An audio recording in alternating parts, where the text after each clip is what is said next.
How are we going to be heard in Baha'i spaces? I think part of repairing that relationship is asking right off, what do you need? Instead of going, I think you need this. That's paternalism. That happens a lot with the relationship between foreign religions and Native American people. Coming from the population, I always felt there was an injustice somehow to that, and I didn't know how to explain it.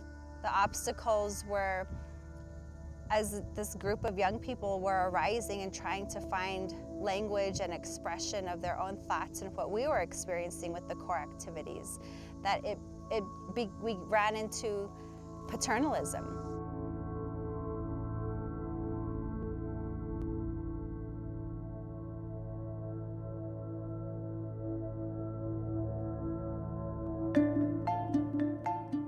The Navajo have always been here in this land, in the area between the four sacred mountains, which encompasses the Four Corners region, Arizona, New Mexico, Utah, and Colorado.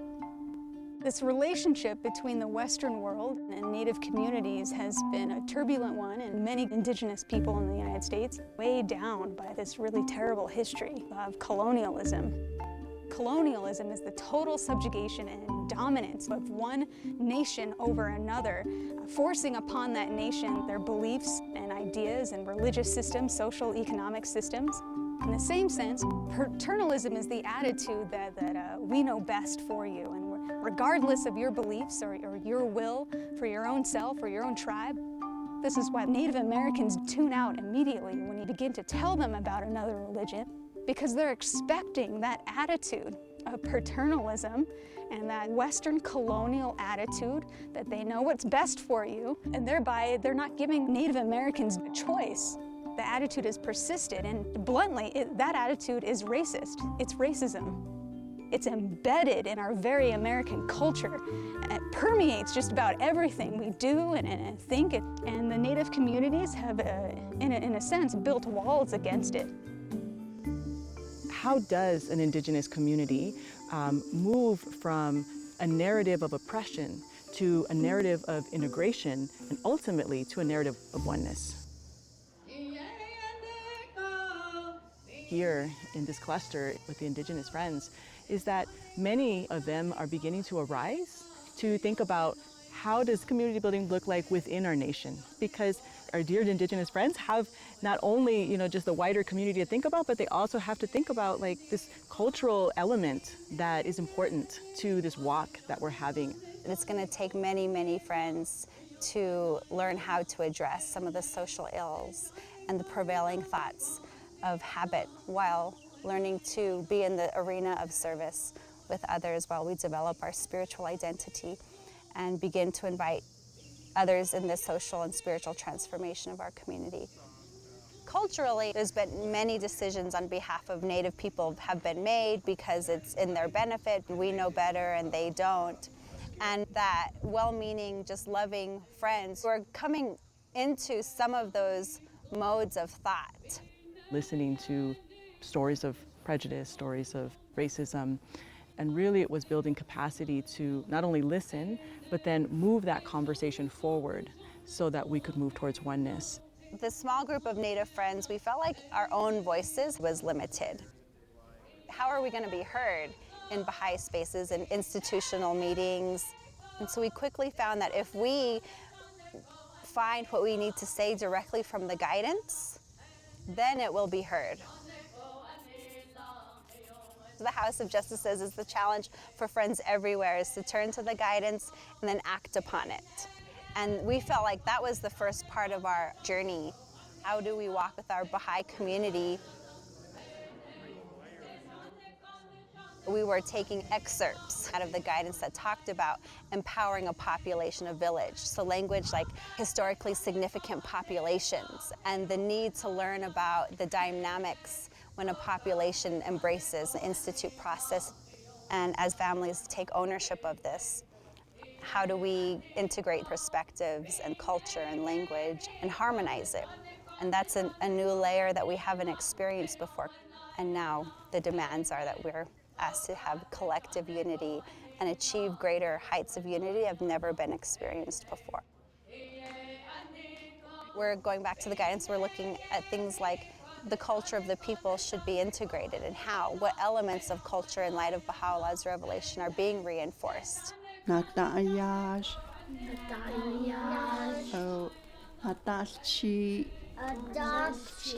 appeals to Native people is that Baha'i faith is not asking them to throw aside your Native beliefs and your Native religion and ceremonies.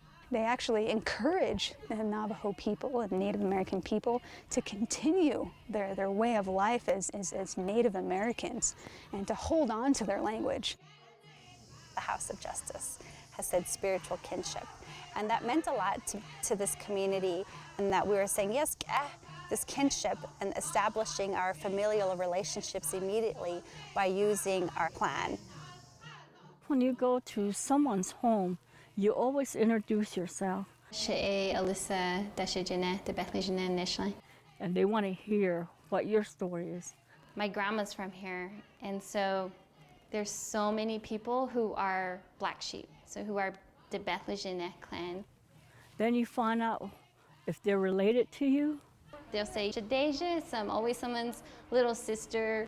I think that's what really opened up the culture, the beauty way.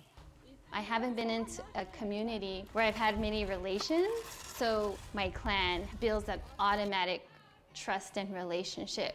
It makes you feel like you have a relative out there, that you're not the only person.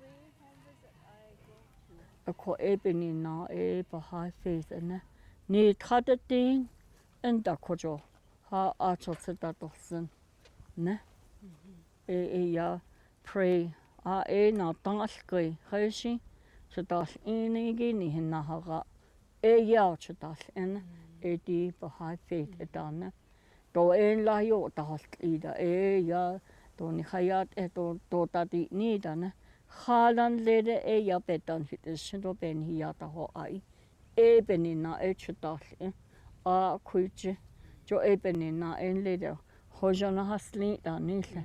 In Baha'i faith, ya tsadati al nilsko unity. Asai juda sa balashla. Adoni jeda hello. Ebits ando eti. Ado unda eti asko. Jo sa jeni dan lina khe. Bahasi. Oh. Unda junda la asol chin aje. Digini dahol. Do citizen day dahol. Lana kha dishno bahashne. Zan hikit base of the dozily go ahead. That's what I saw, and then do one month occasion it does go at the go direction it never done long but when you I thought what they need I thought the whole sound these and hikit a la go out on the I thought a high but when sentence go. She the yenlini, she the yenlini, she yo, she jagan isn't. Oh, Kushina sister, she let it Eva says, highly am not Arsons and no, Hakushina, she had, oh, that was a good visit. We'll see you, Hakushi. Social action can be something as simple as a group of friends in a neighborhood identify an issue and they say, oh my gosh, this is an area of need, and together they consult on how to address that issue. In searching the community, what are the integrative spaces and where do people come together? And amongst Native communities, it's sports, basketball, volleyball, cross country. Running has always been a part of our culture.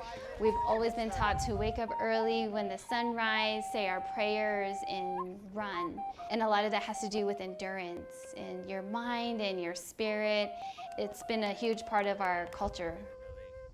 One of the things that we're trying currently is sportsmanship and service. It was working with a local team on the Navajo Nation to have conversation with them about service. For example, we did a carousel saying, okay, what are the service you do in all these areas? And had the kids rotate around. And service in their families was the most comments. I said, see, it's already within our culture. It's family. We do a lot of service for our family. Now we could ask them, okay, so what is the service you want to do with your community? Chopping wood, work on their road to make it more nice because it's very muddy. And so we're happy to incorporate that within sportsmanship and service. It's true that in our Navajo culture, we don't have a word for religion. And that's because there's no need for this word to identify what we do, because religion is an everyday living practice. It's our actions and our words, and it's in our thought process, it's in our philosophy, it's the steps that we take every moment of our lives.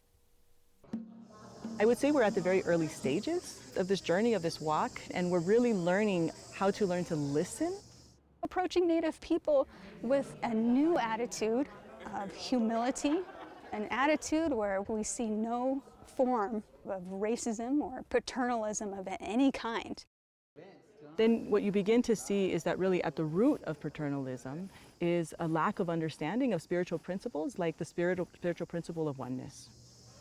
Together we are merging these Blessing Way themes with the Baha'i themes.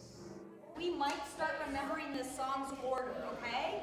So when we do Eineyana, we do this, right? Okay, so first we're gonna walk in beauty, talk in beauty, right? And then we're gonna sing in beauty. Sing in beauty. I walk in beauty, yes I do, yes I do. I talk in beauty, yes I do, yes I do. I sing of beauty, just for you and only you. Hey ya, hey ya, hey yo.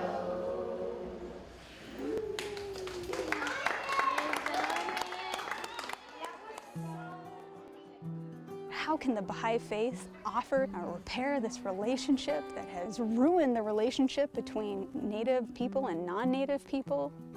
I think it's really in the teachings of Baha'u'llah. And one of the teachings is we have to completely eradicate all forms of prejudice. And I think as American people, we sometimes think about ourselves as not being prejudiced, but we have them. Like I said, they're embedded in our thinking. One of the names of Baha'u'llah is the Blessed Beauty. In fact, to close our traditional prayers with Hojana Skli, we're actually calling on that ancient beauty to be restored, that our beauty in the past has been restored. Baha'i faith is for everyone, everybody that has a heart, that is breathing, and that has 5 fingers.